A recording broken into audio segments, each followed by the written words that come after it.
అనిల్ రావుపుడికి తెలుగు చిత్ర పరిశ్రమలో సక్సెస్ఫుల్ దర్శకుడిగా, ముఖ్యంగా సంక్రాంతి దర్శకుడిగా పేరు అలాగే గుర్తింపు రావడం జరిగింది. 2025లో విక్టరీ వెంకటేష్ గారు హీరోగా నటించినటువంటి సినిమా సంక్రాంతికి వస్తున్నాం ద్వారా ఘన విజయాన్ని అందుకున్నారు. అలాగే 2026 సంక్రాంతి బరిలో మెగాస్టార్ చిరంజీవి గారు హీరోగా, నయనతార గారు హీరోయిన్గా నటించినటువంటి మనశంకర వరప్రసాద్ గారు సినిమా ద్వారా ఘన విజయాన్ని ఆయన అందుకోవడం జరిగింది. 2027 సంక్రాంతి బరిలో నిలిచేందుకు అనిల్ రావుపుడి సన్నాహాలు సిద్ధం చేసుకున్నట్లుగా ఒక సినిమా 2027 సంక్రాంతికి విడుదల అయ్యేందుకు అనిల్ రావుపుడి అంటే విడుదల చేసేందుకు అనిల్ రావుపుడి సిద్ధమైనట్లుగా తెలుస్తోంది. ఆ సినిమాలో హీరోయిన్లు ఎవరనేది మనం పూర్తి స్థాయిలో విశ్లేషణ చేసుకుందాం. ప్రస్తుతం మనతో పాటున్నారు ప్రముఖ సినీ రాజకీయ విశ్లేషకులు, ప్రముఖ సీనియర్ జర్నలిస్ట్ దుర్గా వడ్లమణి గారు. వారితో మాట్లాడదాం. మేడం నమస్తే. మేడం నమస్తే అండి.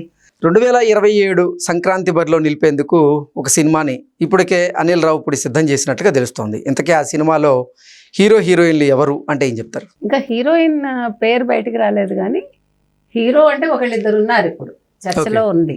అంటే యాక్చువల్గా బాలయ్య గారితో ఆయన ఒకటి డ్యూ ఉంది, ఆయనకి ఒక సినిమా తీయాల్సి ఉంది. కానీ ఆయన ఇంకొక సినిమా దాంట్లో షూటింగ్ లో బిజీగా ఉన్నారు. మరి జూన్ లోపు ఆ షూటింగ్ అవుతుందా? ఎందుకంటే సాధారణంగా మీకు రావిపూడి ఎట్లా తీస్తారంటే మొదటి 6 నెలలు కథ రాసుకుంటాడు, నెక్స్ట్ 6 నెలలు షూట్ చేస్తాడు, కరెక్ట్ గా సంక్రాంతికి ఆయన విడుదల చేస్తారు సినిమాని. మీకు గతంలో ఎంఎస్ రాజు గారికి ఆ పేరు ఉండేది, సంక్రాంతి నిర్మాతని. మీకు గుర్తుంటే కనుక హనీ అంటారు ఆయన పెట్ నేమ్ అది. సో ఎంఎస్ రాజు గారి తర్వాత ఇప్పుడు సంక్రాంతికి వచ్చే సినిమాల్లో అనిల్ రావుపూడి ప్రత్యేకంగా నిలుస్తున్నాడు. 2025లో సంక్రాంతికి వస్తున్నాం ద్వారా అసలు వెంకీ కెరీర్లోనే బిగ్గెస్ట్ బ్లాక్ బాస్టర్గా నిలిచినటువంటి సినిమాగా ఆ సినిమా గుర్తింపు పొందింది. అలాగే 2026 సంక్రాంతికి మనశంకర వరప్రసాద్ గారితో ఆ చిత్ర బృందం భారీ హిట్ని అయితే నమోదు చేసుకుంది. 2027లో కూడా సంక్రాంతి కోసం ఆయన నుంచి ఏ సినిమా వస్తుంది అనేది అంటే ఒక ఆసక్తి అయితే జనాల్లో ఉంది. అవును. సో ఎవరిని డైరెక్ట్ చేయబోతున్నారంటారు? మీరు అన్నట్టుగా అసలు ఐశ్వర్య రాజేష్ అనే అమ్మాయి శ్రీలక్ష్మికి మేనకోడలు, తర్వాత వాళ్ళ నాన్నగారు రాజేష్ కూడా అప్పట్లో పెద్ద హీరో, అతను అబ్బాయి అంటే చిన్న వయసులో పోయారు. ఐశ్వర్య రాజేష్ కెరీర్ లోనే ఒక బిగ్గెస్ట్ హిట్ అమ్మాయికి 2025లో వచ్చిన సంక్రాంతికి వస్తున్నాం. సరే, మీరు అన్నట్టుగా అసలు వెంకీని తీసుకుంటే కనుక అయితే మన వెంకటేష్ని ఆయన అన్ని రీమేక్ సినిమాలు చేసినా కూడా ఆయన అన్ని సక్సెస్. అంటే అప్పటి వరకు విక్టరీ వెంకటేష్ పేరు, విక్టరీ వెంకటేష్ 100 కోట్ల క్లబ్ లో చేరినటువంటి దాఖలాలు అయితే లేవు. 300 కోట్ల క్లబ్ లో చేరాడు మొదటిసారి చెప్పాలంటే. అంటే అది ఊహించనిది. అంటే అదే కావాలండి, సినిమా తక్కువ బడ్జెట్ తో బాగా తీయడం ప్లస్ జనాలకు ఎక్కడం, ఆ రెండు ముఖ్యం. సో ఇప్పుడు మళ్ళా మీరు అన్నట్టుగా 2026లో మనశంకర్ వరప్రసాద్ ఈ సినిమా కూడా మంచి టాక్ వచ్చింది. ముఖ్యంగా చిరంజీవి మొత్తం సినిమా అంతా తన భుజస్కంధాల మీద మోసారు అని. తర్వాత నయనతార కూడా ఆయనకి తగ్గ పేరగానే ఉంది అక్కడ, అంటే ఎక్కడ ఆడుగా లేదు. మీరు అది చూడాల్సింది. అంటే వయసుకు తగ్గట్టుగా అమ్మాయి సూట్ అయింది. 40 ఏళ్ళు అయినా కూడా 70 years అతనితోటి సూట్ అవటం అంటే it's not a small thing. అంటే చిరంజీవి గారి బాడీలో గ్రేస్, ఆ టైమింగ్, అంటే కామెడీ టైమింగ్ అత్యద్భుతంగా పండించారు. అవన్నీ అసలు మీకు ఆ ఈజ్ అనేది ఇంకా ఎవరికి ఉండదేమో అనిపిస్తుంది మనకు. ఆ కామెడీ టైమింగ్ కానీ అది ఇప్పటికి కూడా డే 1 నుంచి ఇప్పటి వరకు ఆయనకి అలా కొనసాగటం అనేది ఇట్స్ నాట్ ఏ, అంటే అది అసలు ఊహించలేని విషయం అది. ఇకపోతే మీరు అన్నట్టుగా నెక్స్ట్ ఎట్లాగా 2027 ఎవరు అంటే నెక్స్ట్ ఉన్నది మళ్ళా వెంకయ్యే. ఓకే, అంటే విక్టరీ వెంకటేష్ గారితోనే అనిల్ రావుపుడి గారు మళ్ళీ ఇంకో సినిమాని తెరకెక్కించే ప్లాన్ చేస్తున్నారని తెలుస్తోంది. ఒకవేళ బాలకృష్ణకి జూన్ కి షూటింగ్ అవ్వకపోతే నెక్స్ట్ మళ్ళీ విక్టరీ వెంకటేష్ తో చేస్తారు అని అనిపిస్తోంది. మళ్ళా ఇంకొకటి ఆయన మెగాస్టార్ చిరంజీవి గారికి ఒక కథ చెప్పారని, అది చిరంజీవి గారికి కూడా నచ్చిందని, మళ్ళీ వారిద్దరి కాంబినేషన్ లో ఇంకో సినిమా వచ్చే అవకాశం ఉంది. అది కూడా 2027 సంక్రాంతి బరిలో నిలిచేటువంటి అవకాశం ఉంది అన్నట్టుగా కొన్ని వార్తలు వస్తున్నాయి. చెప్పలేం. అంటే ఇప్పటికైతే వెంకీ పేరు వినిపిస్తోందండి. మేబీ 28కి మళ్ళీ చిరంజీవితో చేస్తారేమో.